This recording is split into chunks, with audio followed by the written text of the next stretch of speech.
আল্লাহ তাআলা যদি দয়া করে আমাদেরকে মাফ না করে, আমাদের বাঁচার কোনো উপায় নাই। আপনি কি ভেবেছেন আপনার নামাজ দিয়ে আপনি জান্নাতে যাবেন?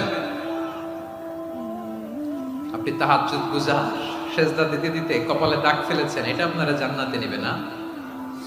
আপনি এলাকার সবচেয়ে বড় হাতেম তাই দানশীল, এই দানের ভরসায় বসে আছেন কশিন কালো না। আমাদের নামাজ, আমাদের রোজা, আমাদের ইবাদত, এগুলোকে মিজানের পাল্লায় উঠালে কোনো ওজনই হবে না। তবে আমাদের একটা কৌশল জানা আছে, আমরা আল্লাহর রহমতের ভিখারি। আমরা সেদিন আগেই গুনার স্বীকৃতি দিয়ে দেব।